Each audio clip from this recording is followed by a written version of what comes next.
G'day, I'm Trent Maxwell, And I'm Leigh Mason. and we want to welcome you to our Live, Learn, Survive podcast. Since 2018, Leigh and I traveled the globe and met face to face with over 31,000 children in 6 countries across 3 continents.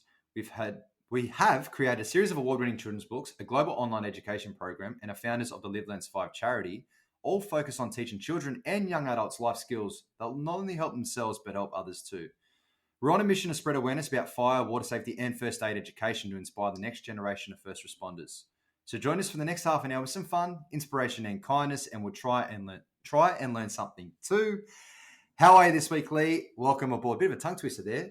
Maxie, you got through it. You nailed it. I'm proud of you. So every intro is recorded every week.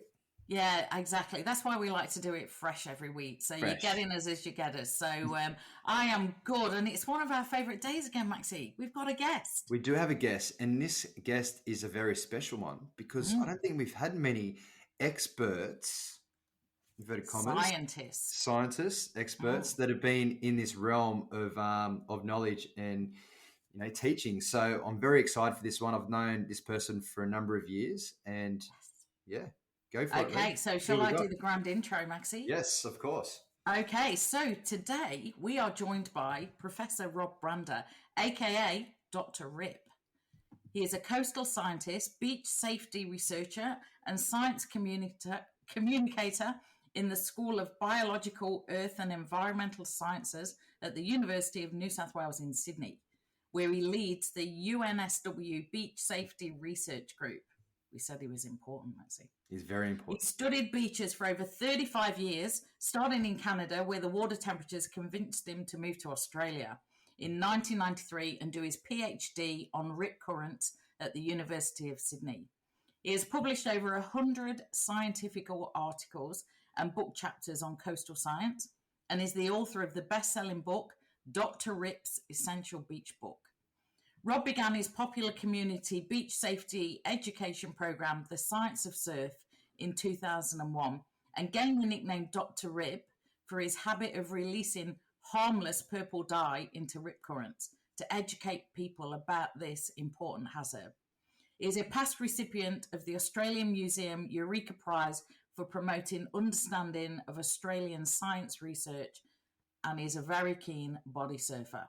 He's a life member of the Tamarama Beach Surf Lifesaving Club, and in January 2023 was appointed a member of the Order of Australia for his service towards beach safety, education and research. It is absolutely our pleasure, Rob, to welcome you to our podcast today. Thanks for your time and for being here. Welcome.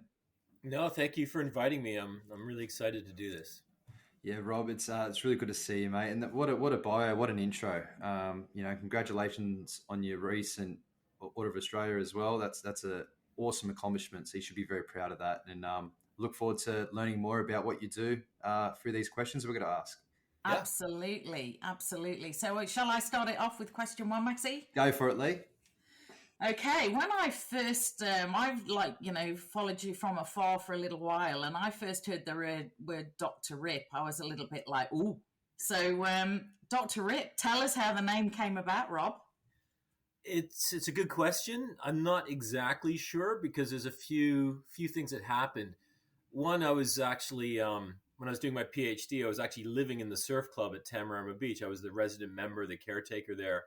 And I was studying rips, and the lifeguards knew I was studying rips, and the lifesavers knew I was. And the lifesavers used to call me Dr. Bob, but the lifeguards, the Waverley lifeguards at the time, I'm pretty sure they started to call me Dr. Rip. But then, Dr. Carl Krushelnitsky, the famous Australian science guy, yes, he definitely called me Dr. Rip on Triple J. But I don't know when it started, but I do remember that Ben Davies, who started Bondi Rescue, he just phoned me up in season 1. And he just says, Dr. Rip. he wanted me to do the purple dye on the show. And that's when I thought, well, okay, this is a thing now. And then when I did publish my book, the publisher said, do you want it called The Essential Beach Book or Dr. Rip's Essential Beach Book? And I hummed and hawed, but in the end, I just sort of said, okay, I'm going to go down that road. But I'm pretty sure it was the Waverley Council Lifeguards because they give everyone nicknames, right? It's just what you do. Yeah. Exactly. Well, the funny thing is, I was telling the guys I come off shift this morning at the fire station, and they go, "What are you doing today, Maxie?" And I said, "Oh, I'm interviewing a scientist called Dr. Rip," and they're like, "Wow!" Like just not really kind of associating water. They're like, "Oh, this guy sounds savage," and then I was like, "Yeah, yeah," and I was explaining That was my first reaction, and then it Dr. was like, Rip. oh, what? Yeah. It's such a cool nickname. So yeah, that's really interesting. I actually didn't know that Ben Davies, potentially called you that time to get on season 1 Bonner Rescue. He knew about it, but yeah. So I'm not exactly sure. But I spent so much time with the Waverley Council lifeguards, and it was Chapo and Yatesy and all those guys. And Well, I think that's where it we're started. still young, mate, but I still remember I've been in the beaches coming up to 18 seasons, 18 years, and I remember my first season. We did some that purple dye down at South Bondi in Yep. Backpackers Rip, and Yep. some great experiments there. So we'll talk a little bit more about that over the next few questions. But moving on to the next question, Rob, how long have you been working in the water safety RIP space? Yeah, so water safety. Well, I sort of started studying rip currents as a scientist. When I did my PhD, I came to Sydney in 1993 and started doing rip currents, but from a scientific perspective. So I always thought in the back of my mind, well, this is kind of good. I'm studying something that people can relate to because a lot of people have been stuck in rips. But I didn't really start thinking of the water safety aspect until I was actually got my first job, teaching job, academic job in New Zealand. And we were in the Coromandel Peninsula at a beach called Hot Water Beach. And to make a long story short, I was involved in rescuing somebody who had drowned in a rip on this beautiful day, right, where it was flat calm, should never have happened. And that's when I thought, this should not have, if he'd only known a little bit about what was going on, right? Mm. But he didn't. And I thought, well, I've got this knowledge that I'm as a scientist, I understand rips really well, but I'm not helping anybody with it. So the next year I came back and I got my job, which is one I still have at University of New South Wales. And almost immediately, because I was still in the surf club at Tamarama, I just thought, right, I'm gonna give a talk for the locals. And we put up posters in the window of the surf club, and there's the path that a million people walk by. And it just grew. This talk, I called it The Science and the Surf, and it was visuals, and it was about how beaches worked and how about rip currents worked, and then we do the purple dye release, and it just grew, and that was 2001, and it's really expanded since then. So I guess water safety wise, yeah, 23 years. Yeah. Well, let's just wind back to when you had that drowning incident in New Zealand. Obviously tragic circumstances, and we do see, especially on the summer's day down here at Bondi and across the East Coast and all around Australia in summer when people do drown, it's occasionally you do hear it's a nice, hot, warm, sunny day. They go to a beach that potentially is unpatrolled. They go to an area of the beach where their waves are not breaking because they think it's a nice, safe area. And they go into that water thinking that it's nice and calm. And, a lot of people don't realize that rips are where the waves aren't. And, there's a lot of people out there that are scared of waves. And then when they see waves not breaking in an area and they go, beautiful, I'm not going to get my hair wet, I'm not going to get smashed here, I'm not going to get washed out to sea, but that's a trap. Yeah, that's absolutely correct. I mean, if you think of tourists who just come to Australia and they have no idea, and it's not their fault that they have no idea. I think that's an important point to make. Yeah. But when you do go to the beach and you're confronted by waves bigger than you've ever seen, breaking waves are noisy and hectic, and you're right, that's not where I want to swim. So you seek out the calmer areas, and most rips, they might be 10, 20, 30 meters wide, these calmer, greener areas between the breaking waves. And it is a trap. And those areas, I mean, part of the problem with rips is that they don't look scary, right? Like normally they don't look scary. They don't. And this day, and we've done the stats, we look at drowning statistics and we relate the rip current drownings with the environmental conditions. And most of them, they don't happen on the big messy days, big waves. They happen on the waves are maybe less than a meter, maybe even smaller. It's beautiful. So people are just going in. Yeah. And how many times do you hear drownings in Botany Bay, which is relatively close to where we are? It's a big bay and there's not really that much water flowing through there. And you hear about nearly every summer someone drowns in those pockets of water. So it's not just on the coastal areas; it's obviously in bays and rivers as well. So Yeah, I mean, you lose your footing, and if you can't swim, and one of the things that amazed me, I mean, I know you do a lot of school talks as well, but I often go to school. I used to go to schools and primary schools and give beach safety talks, and I just assumed that, especially with the coastal schools, that all these kids could swim, but the teachers would tell me, no, like no, you'd be surprised how many can't swim, and that kind of really surprised me. So, I mean, it should be so important. That's step number one, I think, in beach safety is learning, knowing how to float, knowing how to swim. Yeah, 100%. And I was reading some of your website, and about like learning to swim. Like for me, that was like my childhood growing up. You just learn to swim, and I think what you're just saying about some of the coastal schools, as recently Maxie and I have been going around, even in the last year, we're such a changing demographic in Australia. And we went to a school that was less than a kilometre from the surf in the Central Coast. And the teacher said, I want you here because the aquatic ability of the kids in this school is not what it should be for a school that's so close to the ocean. So, there's just still so much to be done. So I've got the next question for you, Rob. Speaking along that line, can you tell us about some of the water safety initiatives that you do for water safety? Yeah, well, the main one is this science of the surf. I started off giving these presentations at the surf club at Tamarama, and the science of the surf talks grew, and people said, this is great, and the feedback was amazing. People said, I've lived by the coast all my life, and no one's ever taught me this, and this should be in schools. And I thought, isn't it in schools? So I started going into schools and doing it, and this is the early 2000s, and then of course, the internet kind of grew, so I created my own little website. And then my university was very good, University of New South Wales. They started making videos. So we made this rip current safety video, which actually Waverley Council lifeguards were involved in. And that was 2008, and there was really nothing out there at the time about that. And this video, for a number of reasons, went viral, and it just exploded. So we've made a lot of videos that way. I guess that's an initiative. I've come up with Rip Current Survival Guide posters. We had a DVD for a while, just giving all this stuff out as much as we could to talks and to schools. I've got this on my website. I'm not very good at, there's lots of education material there, but I've got this Rip of the Month feature. So every month, I saw that. Yeah. So I put a picture of a rip up, and it's been going since 2008, I think. So there's like almost 200 pictures. It's like a world record. But if you really want this sort of immersive experience, you can go to that. It's cool. But I guess the other thing is I've never really got into social media, which I should, because it's, that's, you want to make a big audience. That's the way to go. But I just never have.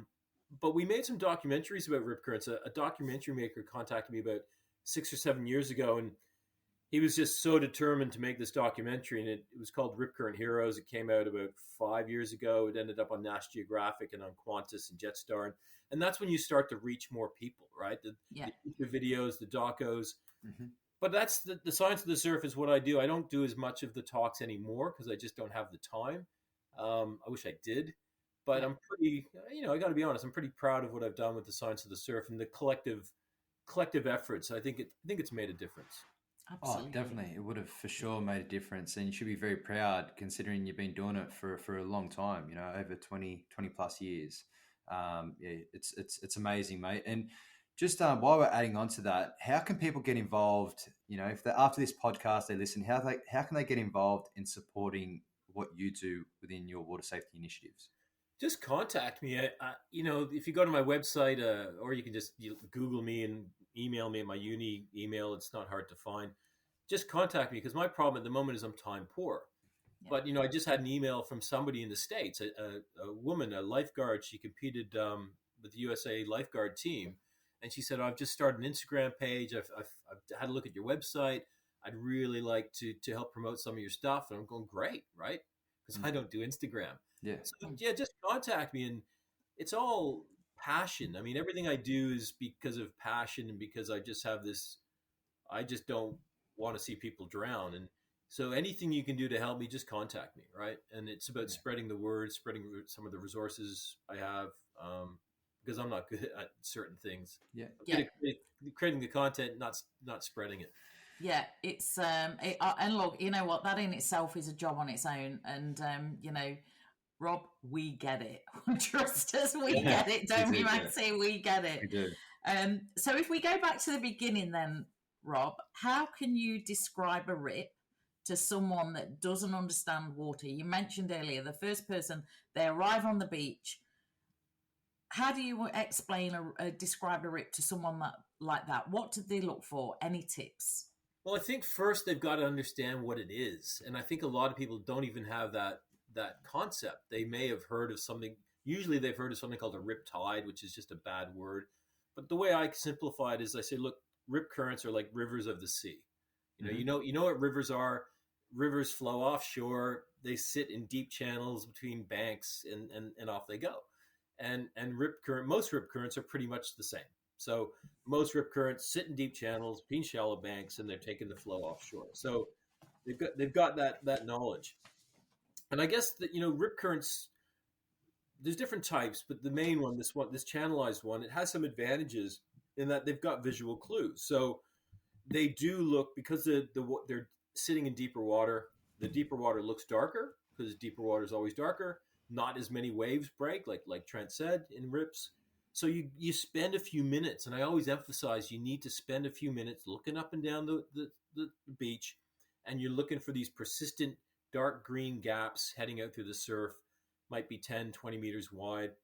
I've got this saying, white is nice, green is mean, right? White water is nice in terms of rips because the water's coming to the beach, you can stand up, but those green gaps are mean. Those are the rips.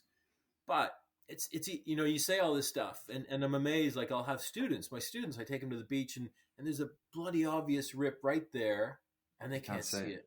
Yeah. And I'm going, but here's the gap, right? And they just can't see it. Some of them do, but it's practice. And there's little tips, right? Like looking down at the beach is always easier.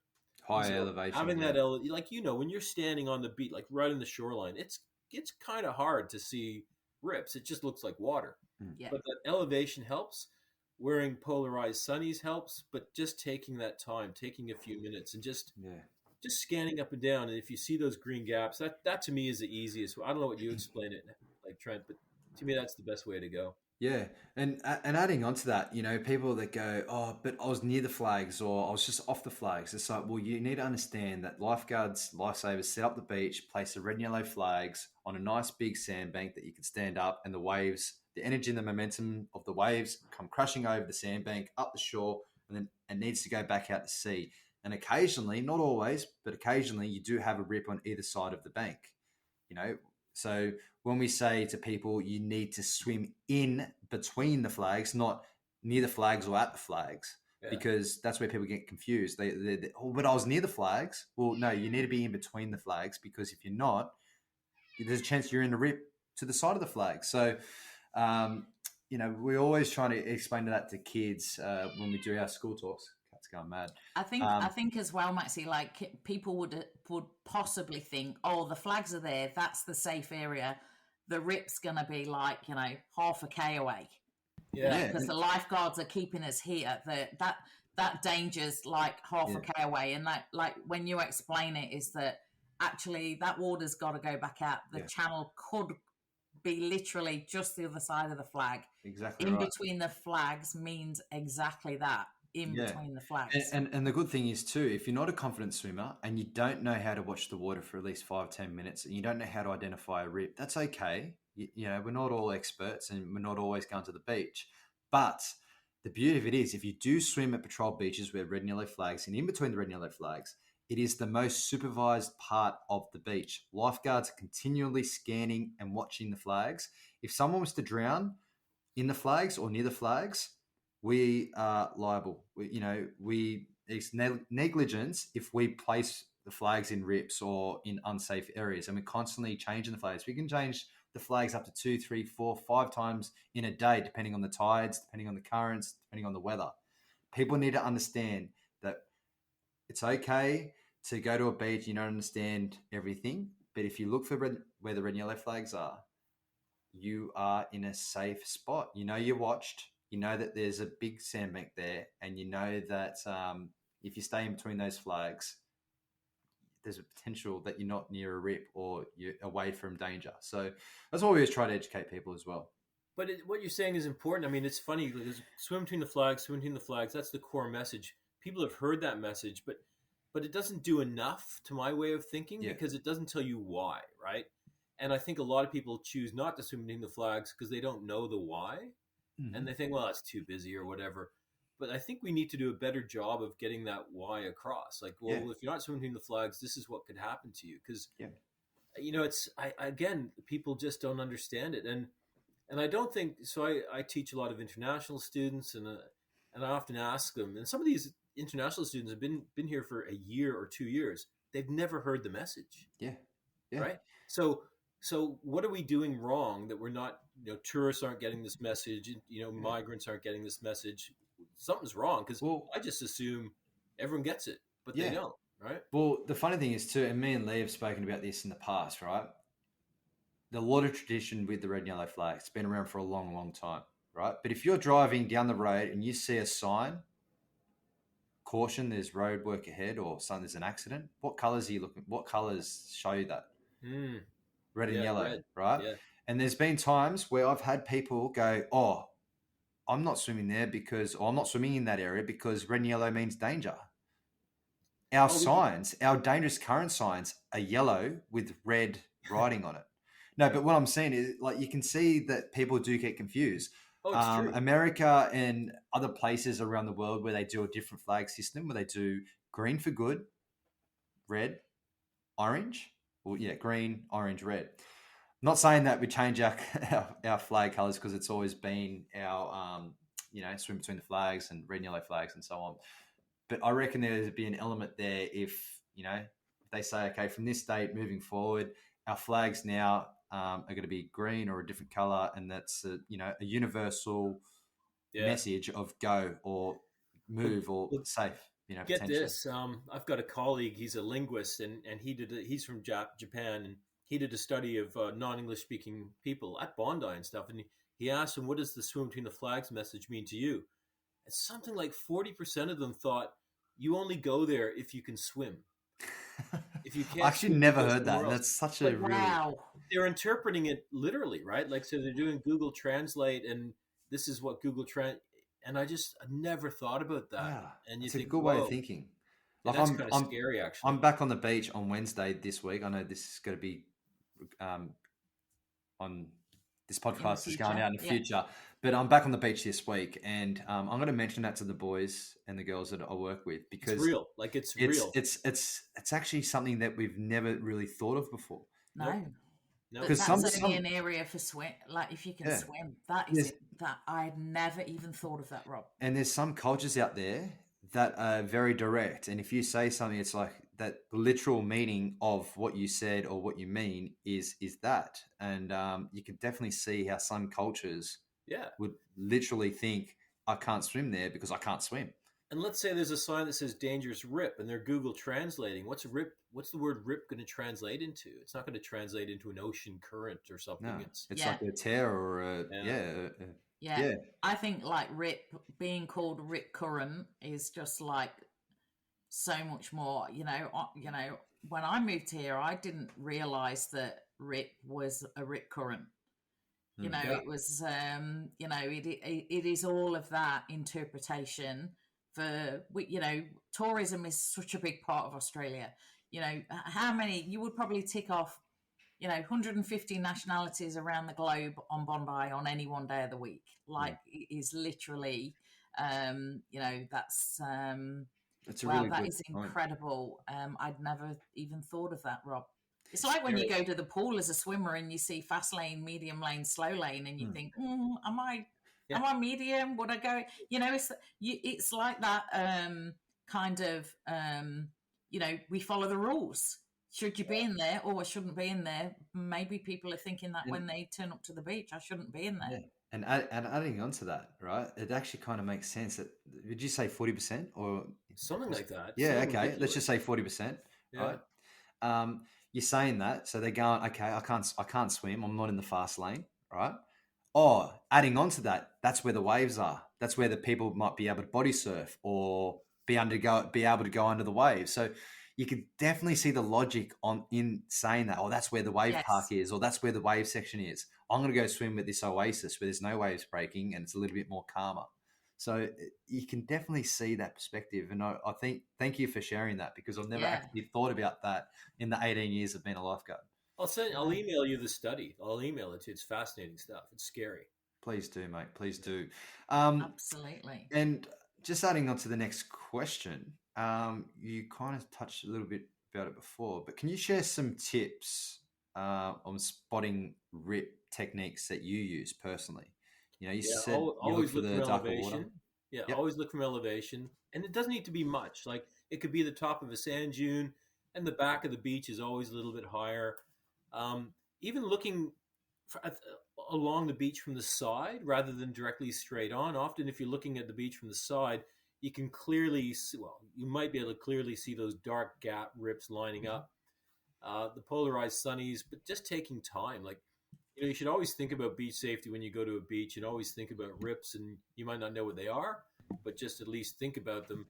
But that's the thing. And the other things, other visual clues is that rips are flowing offshore, but there's still waves coming onshore, so they kind of interact. And that surface texture of a rip current looks different. It looks Hmm. bumpy. It looks ripply compared to the surrounding water. Rips move stuff, so they move sand, seaweed, bubbles. You got to. Surfers use them to get out the pack quickly. That's right. Yeah, I mean the surfer's best friend. So there are these visual clues, and often if you get these rips that are in channels, they can get locked in place, same place for days or weeks, and they carve out these embayments on the beach. So again, you look up the beach, and what's different? Do you see these big sort of embayments or scallops carved out of the beach? And you go, oh, that's different, and maybe there's a dark gap, 5-10 meter wide dark gap of water heading offshore. That's going to be your rip. Hmm. That's awesome, mate. Thank you for sharing that. Incredible. We'll take a grab from that, Maxie, and we'll make sure we share that because that's like Definitely. excellent information. So just taking you back a little bit further then, Rob, school. We get a lot of people. We like to offer a bit of advice for people that are maybe looking to people like you and setting out on their own career path. So we always like to share a bit of everyone's journey. So would you say you got good career advice at school?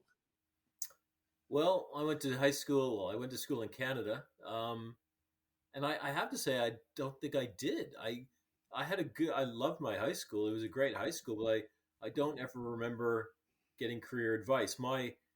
Maybe that's because I kind of it was interesting in year 11 or grade 11. We went to grade 13, but we had a teacher, the visiting teacher, exchange teacher, come over from the UK actually, Hmm.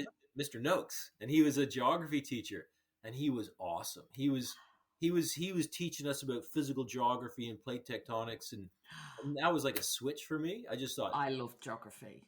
this is great, and from that moment, I thought that's what I want to do because I thought I just like being outside, and I think I knew from an early age I wasn't really cut out for a real job, but that I just knew from grade 11 that I'm going to do physical geography when I get to university. So I didn't sit down with an advisor, but certainly, and I think that's important. I think so many people's lives, there's always moments, there's somebody in your life who's inspired you, right? Hmm. And for me, that was definitely a person. Hmm. Mm. And that actually kind of goes into the next question, Rob. Best piece of advice you've ever been given? Okay. Yeah, it's interesting. This can apply to anything, right? Yep, anything. Sure. I This is just okay. So when I was doing my PhD, my PhD supervisor was a guy named Andy Short at Sydney Uni, and he was a coastal scientist guru. And this is in the '90s, and Andy had a reputation. He lived at Narrabeen on the beach, northern beaches, not coming into the uni very often. So he was ahead of his time, working from home. But I lived in his basement for a couple of months, and we'd go to the beach in the morning, and his kids were young, and he was throwing his kids in the surf around, and the look of joy in his face. And he said to me once, he said, "Your kids are only young once." Mm. And then that's why he was trying to spend as much time with them as possible. And that stuck with me. I didn't have kids until a long time after that, but I thought, it goes so quickly when you have kids. You need to spend time with them, and I think that's the best advice I've had. Yeah, that's Brilliant. Yeah, That's awesome. That's awesome, mate. Yeah, it's great advice. Yeah, great advice. So, of all the things that you've done, and you've like moved countries and all the rest of it, what's been the most stressful part of the journey so far for you, Rob? Yeah, okay. So stressful for me, I guess, was, I did my undergraduate, my master's degree in Canada. It was in physical geography, physical science. I came over to Sydney Uni, did my PhD in rip currents, physical science. Again, you're looking at the physics of flow, you're measuring all this stuff, but I was never really good at it. Like, I was never good at maths, I was never good at physics, and I just kind of bluffed my way through to a certain extent. I mean, I was really good at the field work and going out and measuring stuff, and I could do the basics, but never really comfortable with it. And then I got my job as an university job, and I'm teaching all this stuff, and I just was always out of my depth.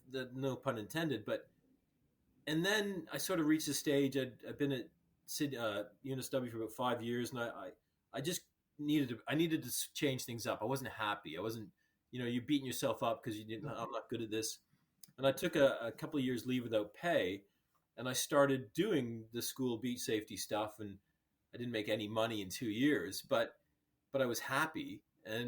And then I sort of thought, well, this is what I want to do. I don't want to do the physical measurements anymore. I want to do something that relates to people. So when I came back to the uni, I kind of changed my whole research path to focus on turning beach safety into a science and then turning into research. But I was, that transition was a big deal. Like, I was 40 years old, Yeah. and thinking, well, what am I going to do? Like, I was a bit lost, Yeah.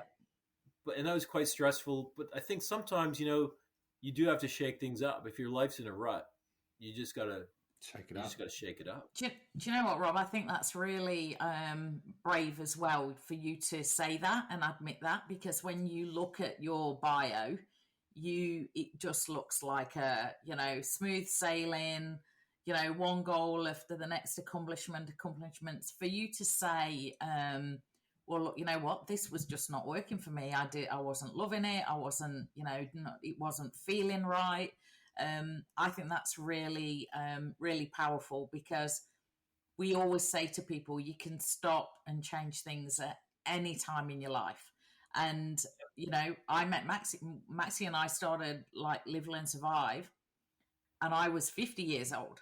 And it was like, as much as I'd absolutely loved my career as textile technologist, it was just every day was like Groundhog Day for me. Whereas I just saw this like exciting opportunity to, it almost took me back to my childhood, really, all I'd done with my mum and then meeting Maxie. And it was like, and I would say for me, it's the most inspiring thing for me I've ever done. And people see what we give for the kids. Trust me, what I get back is so much more, like from a point of loving doing it. So thank you for saying that, because I think so many people would look at someone like you and think you got it all figured out from day one.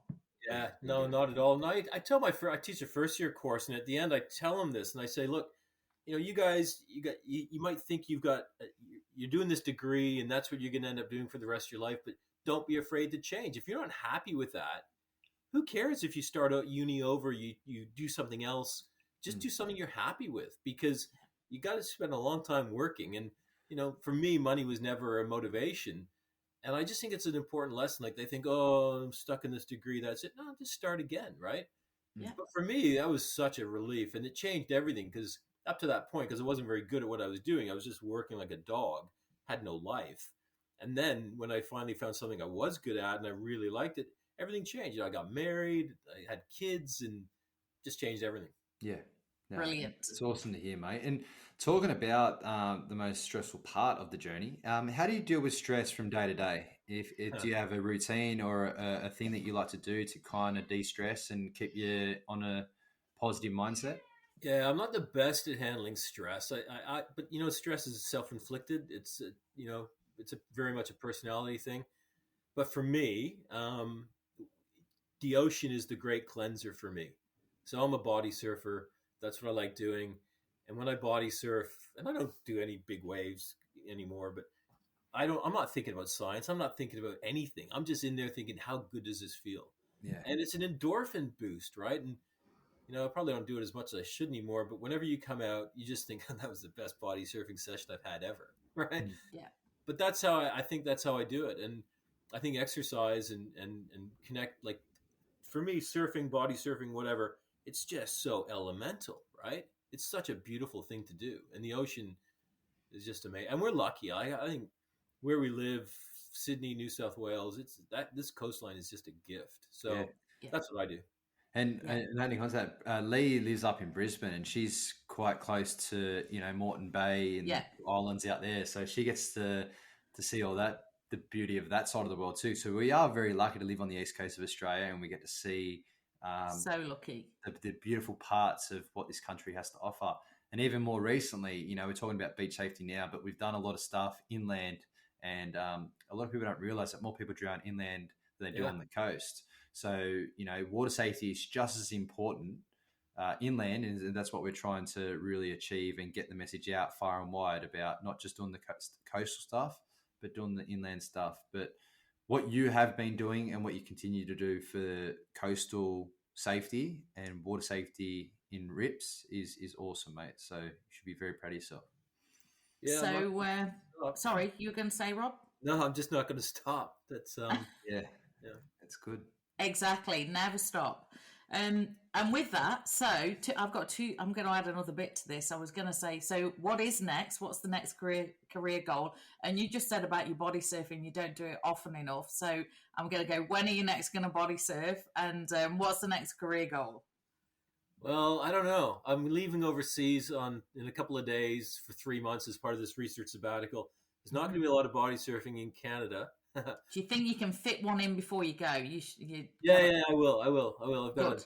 got a decent wetsuit for body surfing, so I'll do that. Nice. But the career goal, in terms of science and the sort of research I do, we've got a project going on now. I want to work out, is it possible to teach people how to spot rips? I mean, I believe it is, but it's not easy. But as an educator, let's say you go to a school, we often show pictures. You might show a video, but what method is going to be the most effective at teaching people how to spot rips? And is it pictures from different angles? Is it videos from different angles? Is it virtual reality? So we're doing this project where we're going to test all that, because I know lots of lifeguards, some of the guys you work with, who constantly tell me, well, you can't teach people how to spot rips, and maybe they're right, but that's going to be the last research thing I do. Yeah. But yeah, I'm just thinking about it now. Can you imagine, if you had all the money in the world and all the grant money and all that stuff, and you had all the high tech people working on it? Imagine being able to do VR, submerge yourself in going into a rip, and then giving yourself kind of questions of like what to do in this situation now. Yeah. Okay, you're drifting out, and you kind of feel it, and like I reckon could be a good way of people learning as well. Because it's like the best way to learn about rips is to get in them. Like you Yeah. surf as a kid, or you boogie board or whatever, and you experience You rips feel and it. you learn how they work, right? And there's some programs that take school kids down to the beach and put them in rips supervised, but that's logistically difficult. Yeah. Right? It's to get all the schools down there, but yeah, I don't know. I'm just gonna keep pushing forward with the education. We're working at a higher level now, so I'm working with national parks, because they have 50% of the coastline in New South Wales and 25% of the drowning, because there's no lifeguards. So they're saying, what can we do to keep people safe? And, liaising with the governments a little bit. It's, the beach safety world's a strange one, and the money Yeah. goes to certain places that it probably shouldn't be going. And Yeah. I don't really want to get into that. Yeah. Talked with that for a long time, actually. But yeah, I'm just trying to, I guess, my goal, Leigh, is to be the voice. So Yeah. there are all these competing bodies, if you like, in the beach safety world, but I feel I'm like this independent voice, right? Yeah. I think the beauty of the research that we do is it's independent, it's evidence-based, to say, well, why are you spending money on that when it's not doing anything worthwhile? You should be Yeah. putting money on this, and here's Yeah. the evidence.